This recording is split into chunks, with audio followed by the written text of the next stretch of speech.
A graça e a paz do nosso Senhor Jesus. Amém, irmãos? Eu gostaria de fazer um retrospecto do que foi a palavra ontem, né, na nossa igreja, e que essa palavra possa ser revelada no nosso coração ao ponto de nós realmente termos prática, evidências no nosso cotidiano, no nosso dia a dia, daquilo que o Senhor tem feito no nosso meio. Na verdade, Ele já fez na cruz, não é verdade? Então, nós iniciamos a palavra fazendo menção a respeito do primeiro milagre de Jesus, não é?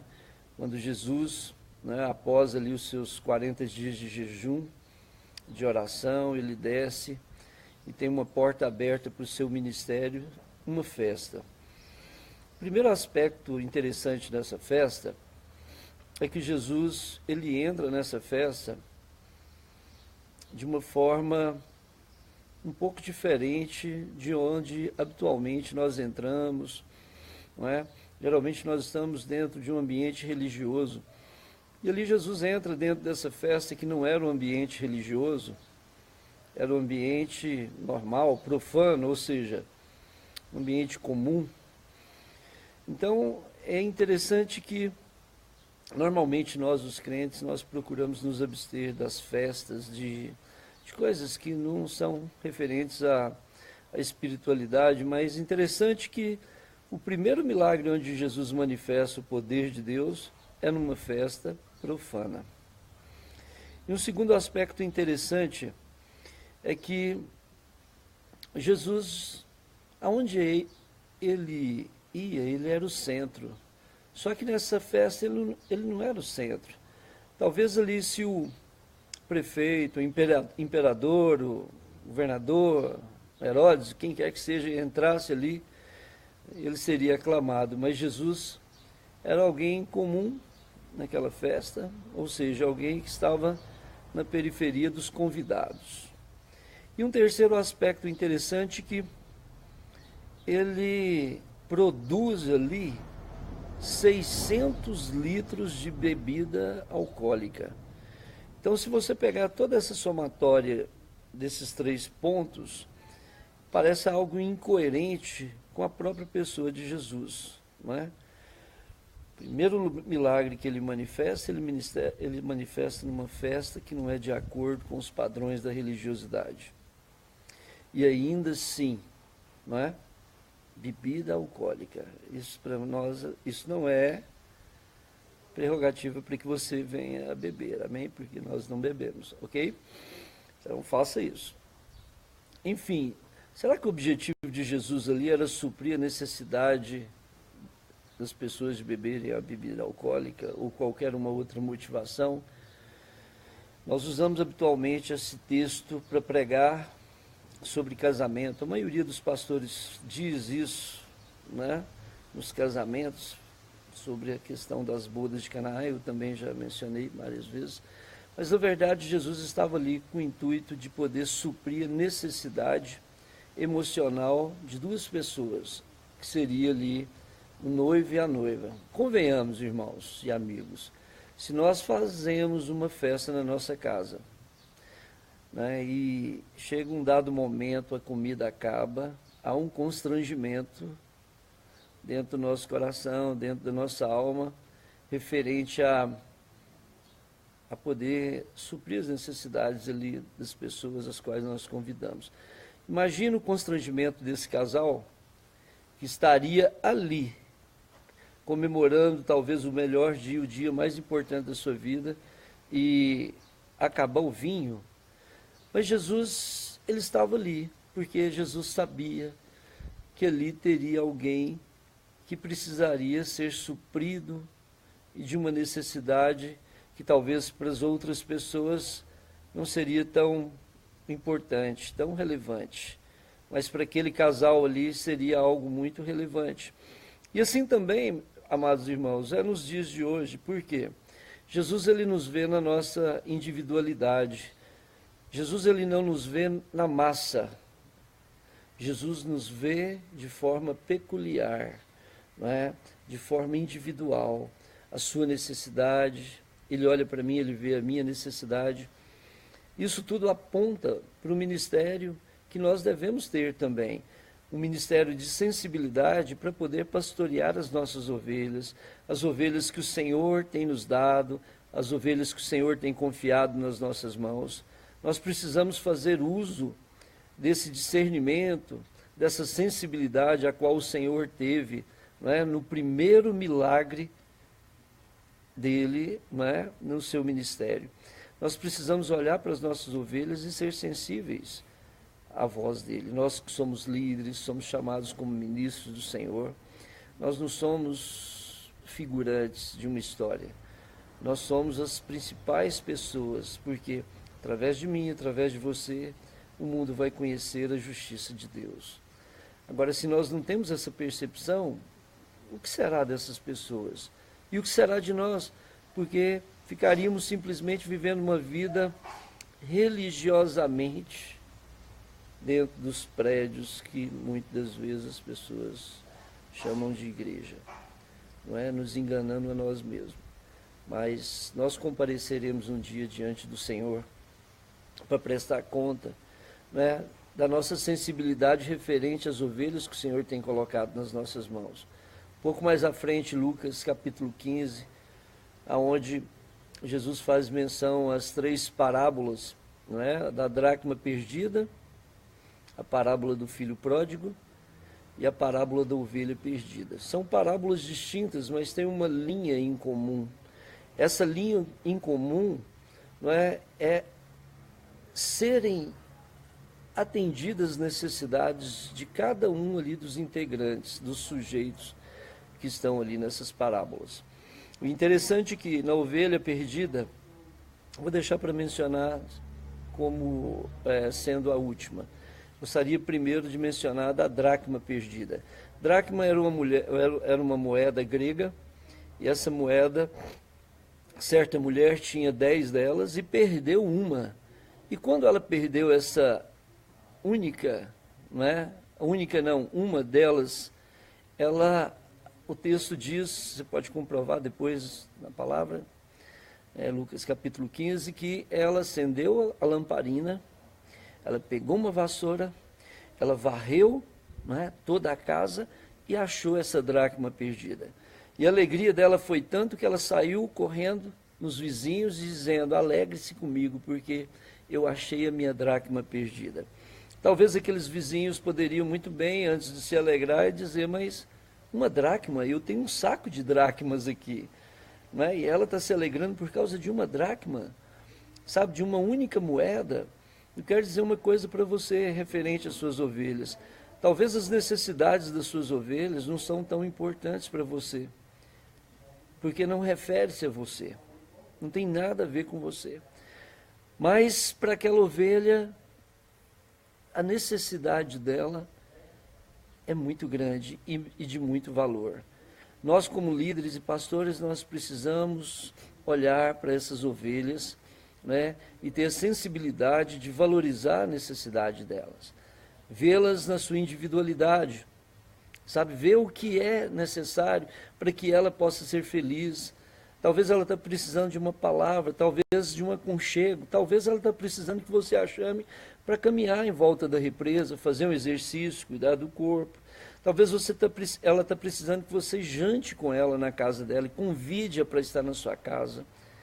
Talvez ela não está precisando, às vezes, daquela oração, aquela coisa espiritualista, sabe? Mas ela está precisando de um ombro para poder chorar, para poder desabafar. Sabe, coisas que muitas das vezes você olha e fala: isso é insignificante, porque isso é coisa de menino, mas muitas delas ainda são crianças. Sabe, a necessidade delas precisam ser supridas. Por mim, que sou pastor, procuro ter essa sensibilidade de poder servir as ovelhas que o Senhor coloca nas minhas mãos. Eu procuro a cada dia olhar para cada uma delas, assim como os meus pastores no passado e hoje olham para mim e me servem, naquilo que eu precisei. Esse é o ministério do Senhor Jesus.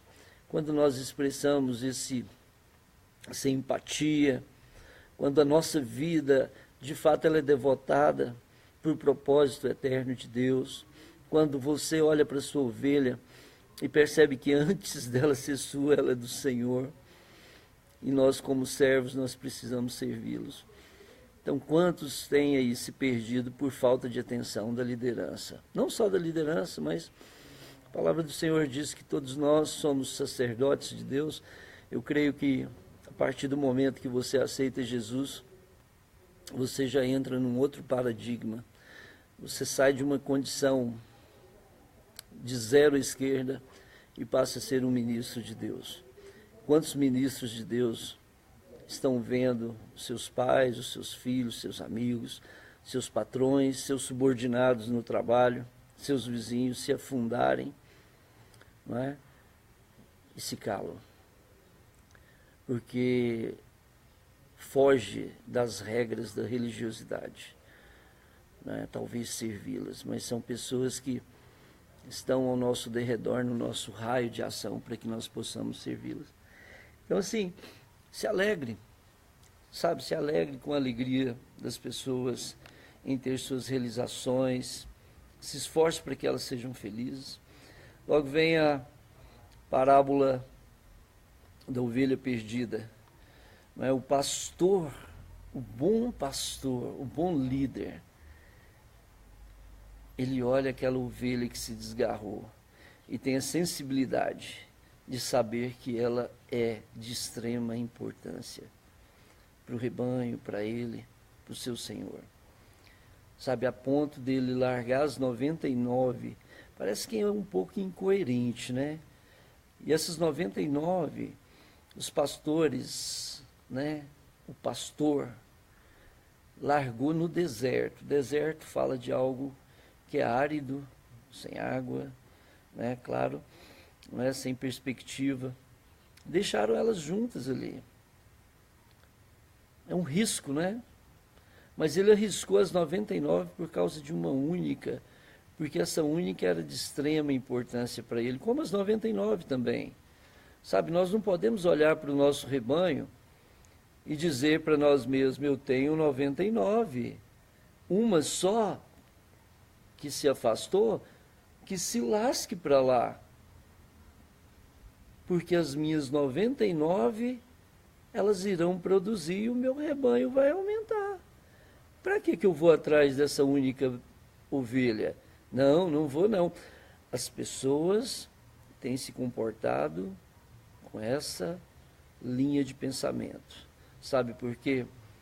Porque não são bons pastores, não são bons líderes, não são bons ministros de Deus, não têm a empatia a mesma que Jesus tinha e tem. Sabe, essa ovelha que se perdeu, muitas das vezes é uma ovelha difícil, é uma ovelha cheia dos seus, né? As pessoas sem bom senso, as pessoas inoportunas, as pessoas que têm dificuldade no aprendizado, têm dificuldade em ter uma percepção maior. E geralmente essas ovelhas, não é? Muito das vezes, principalmente nesse momento que nós vivemos, um momento onde o Senhor disse que um momento que precederia a volta dele é o momento do amor se esfriando. Sabe? O amor tem se esfriado. Sabe, não é o amor lá fora, é o amor dentro da igreja. Sabe, essas ovelhas não são as pessoas meramente lá de fora, são as pessoas de dentro da igreja. Sabe, o amor tem se esfriado porque as pessoas têm se corrompido dentro do sistema capitalista, não é, numérico. As pessoas têm dado mais vazão ao número do que à qualidade. Nós precisamos associar. Obviamente nós queremos um grande rebanho. Por quê? Porque a palavra do Senhor diz que nos finalmente o Senhor olhará, não é, o desempenho do seu trabalho, o resultado do seu trabalho e ficará satisfeito.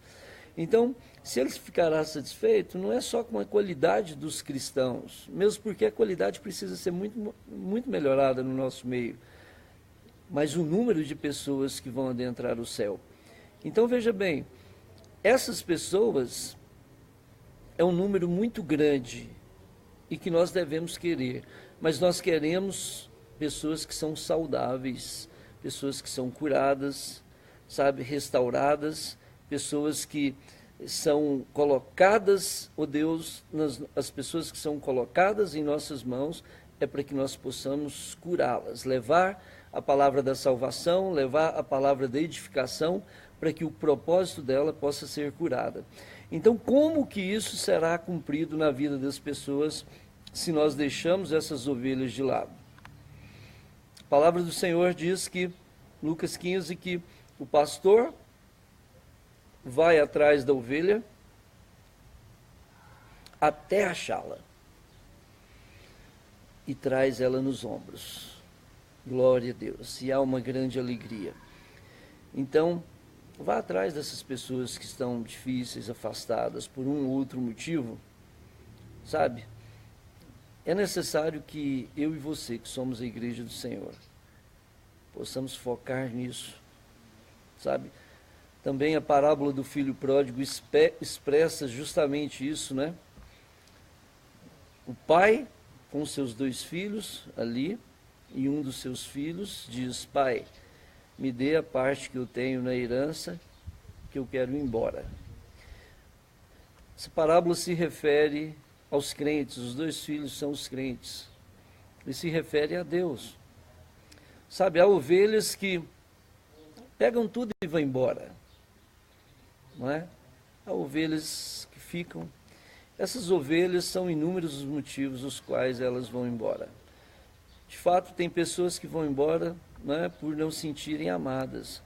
Mas tem outras pessoas que vão embora porque se rebelam. Ainda assim são as ovelhas do Senhor. E no momento certo elas voltarão. Assim como o filho pródigo, após, né, colher o resultado das suas atitudes, que foram resultados terríveis, aonde ele terminou comendo com os porcos, para abreviar. A Bíblia diz que ele caiu em si, né? Reconheceu o seu pecado e disse consigo mesmo: voltarei para o meu pai e direi ao meu pai que pequei contra o céu e contra a terra, né? Que ele mesmo não sentia digno de ser chamado filho, e voltou. E o pai não perguntou, não questionou, não acusou, não julgou, muito menos condenou, simplesmente com grande alegria proporcionou um ambiente de bem-estar, de felicidade, né, onde eles confraternizaram a vinda, né, porque aquele filho estava perdido e foi achado. Aquele filho foi trazido de volta. Sabe por quê? O pai não foi atrás, não. Mas o amor que esse pai expressou para aquele filho, sabe, o pai sabia que nada lá fora, prazeres desse mundo nenhum poderia concorrer com o amor que foi expressado pelo pai. E o pai tinha certeza que ele voltaria, não é? Assim deve ser nós também. Se você trata suas ovelhas bem, pode ter certeza, elas podem até sair, mas elas irão voltar. O pai não foi atrás, como nós imaginamos naturalmente, mas o pai permaneceu com o coração ardendo de um clamor, de uma empatia, de um encargo, sabe, de um constrangimento na sua alma, no seu espírito, sabe, de súplicas pela volta do filho, e o filho voltou. Sabe, as pessoas se perdem muitas vezes no meio da igreja, sabe, as pessoas e os líderes são indiferentes. Assim, eu falo isso com muito nojo, asco, sabe, por atitudes desse tipo. Eu penso que o cerne do cristianismo é quando nós percebemos que nós somos servos do Senhor para cuidar das ovelhas dele. Esse é o cerne.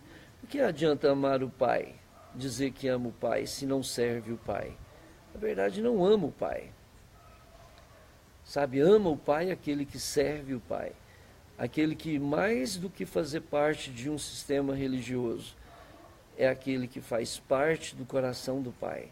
é aquele que não anda movido pelas suas emoções, pelos seus sentimentos, pelos seus achismos, não é? Mas é aquele que anda movido, não é, por uma palavra do Senhor no seu coração. Talvez você não tenha essa palavra. Eu quero dizer uma coisa para você. Todos nós somos chamados para o propósito eterno, que inclui o governo. Somos chamados, obviamente, não todos são escolhidos, mas quem se faz escolhido é você, diante do seu procedimento, de poder servir ao Senhor, não é, de entregar a sua vida, né, entregar todos os seus sonhos, todas as coisas que têm prendido você, tem feito com que o seu coração esteja nisso. E isso é tomar a cruz, quando Jesus disse, e seguir o Senhor. E talvez você me diz, Emival, e as minhas coisas, quem cuida? O Senhor cuida de você.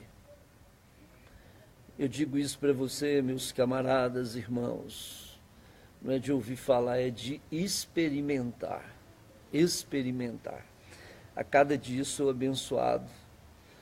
Cada dia o Senhor manifesta o poder dele na minha vida. Ontem mesmo,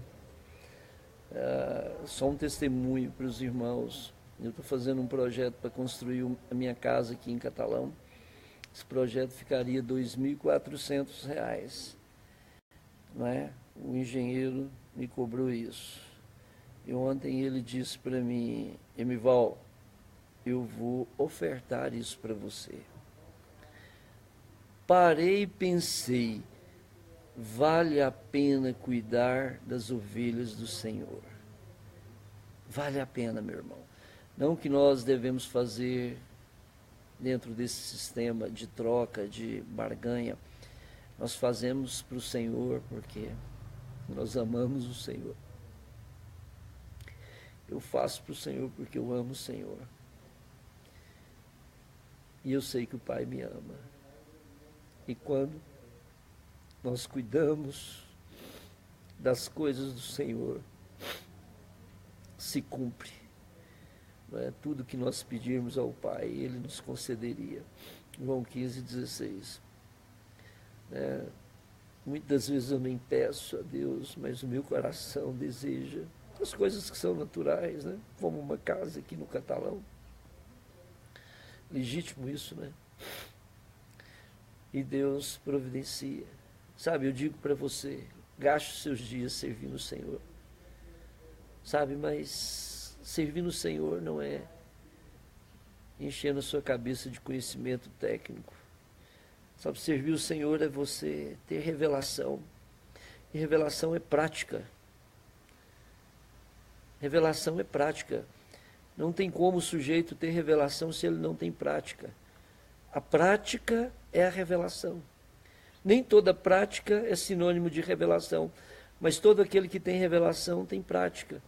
E a prática daquele que tem revelação é consistente, é permanente, é perseverante. Sabe, persevera no amor, persevera na fidelidade, persevera no companheirismo, persevera na palavra da verdade, na justiça. Sabe, tudo aquilo que o Senhor nos ensinou. Sabe, se nós não tivermos essa posição, tudo em vão. Tudo. Sabe por quê? Porque servimos ao Senhor, não servimos meramente aos homens. Sabe, quando você faz para uma ovelha, você está fazendo para o Senhor. E Ele que te vê em secreto vai te responder, suprindo as suas necessidades, aconchegando o seu espírito e a sua alma, cuidando da sua família. Preocupe-se com as ovelhas do Senhor. Só olhe para elas. Olhe para as ovelhas da sua célula. Sabe, não é um número grande de pessoas que você tem que cuidar. Uma célula com 10 pessoas. Sabe, são as ovelhas que Deus colocou na sua mão para você poder servi-las, para você poder ser o instrumento de Deus, o seu pai, a sua mãe, os seus irmãos, os seus filhos. chega uma dezena de pessoas, talvez, para que você possa servi-los. Deus não está te impedindo de fazer absolutamente nada, de trabalhar para obter aquilo que é legítimo de uma vida natural. Mas Deus te salvou para que você possa ser um cooperador nessa obra. Para que você possa olhar e sentir o que Jesus sentiu. Chorar como Jesus chorou. Sabe, muitas das vezes nós achamos que a atenção deve ser devida àqueles que respondem em tudo. Tem pessoas que são fáceis de lidar, pessoas que respondem em tudo, tem pessoas que chegam na igreja e já vai logo respondendo. É bom lidar com essas pessoas, né? Mas tem pessoas difíceis. E muitas vezes nós ignoramos os difíceis. Quero te contar a historinha de 3 pessoas, Maria, Marta e João, amigos de Jesus, moravam em Betânia. Maria era uma mulher muito sensível ao Senhor, né? Uma mulher que estava sempre diante do Senhor para aprender. Mulher que entornou um vidro de perfume nos pés. Mulher que pegou seus próprios cabelos e enxugou os pés de Jesus. Mulher joia, bacana. Sabe? Tinha uma outra irmã também que não era tão de desfrutar da presença ali, da intimidade maior, mas era uma mulher que estava na cozinha para cozinhar para Jesus e para os seus discípulos, o que é algo muito bom também, louvável, né? Mas Lázaro não era tão próximo assim. Uma certa feita, Jesus estava viajando quando chamaram, né? Mandaram um aviso para ele dizendo que Lázaro estaria doente, que ele precisaria regressar para poder curá-lo.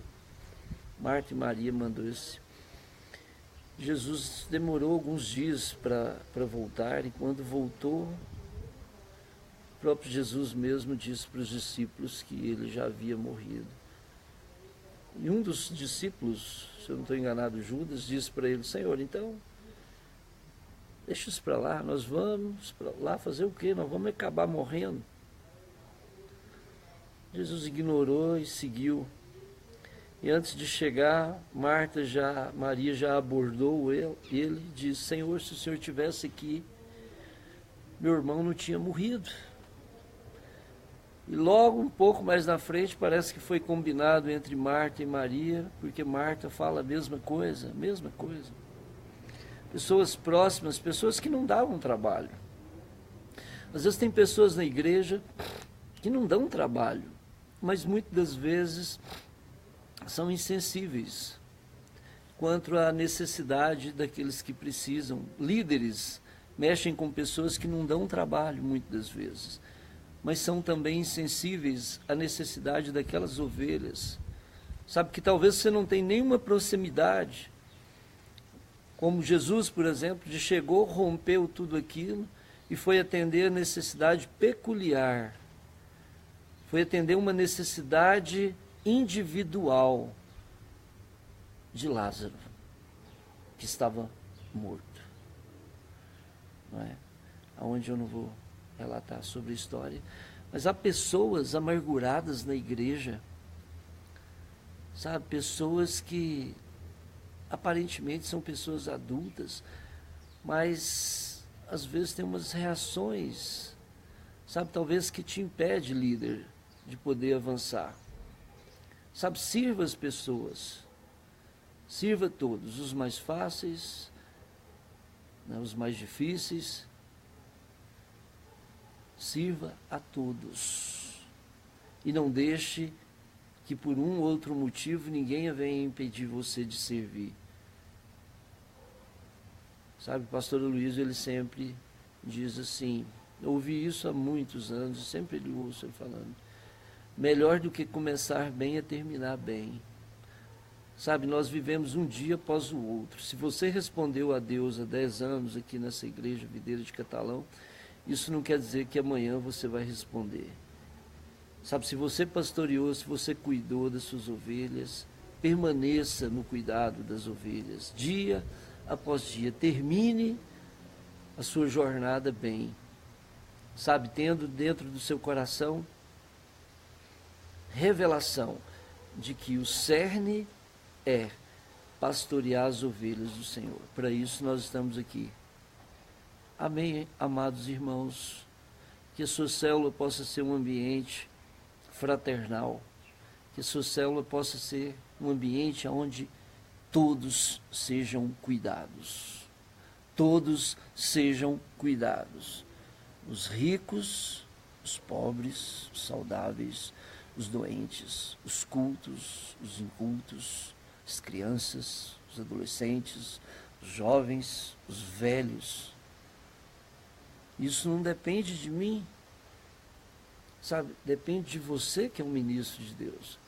A minha parte é poder instruí-lo, é poder aconchegá-lo, né? Todos aqueles que vêm a mim encontram sempre a disposição de poder receber uma palavra de acalento, receber o alimento, seja natural ou espiritual.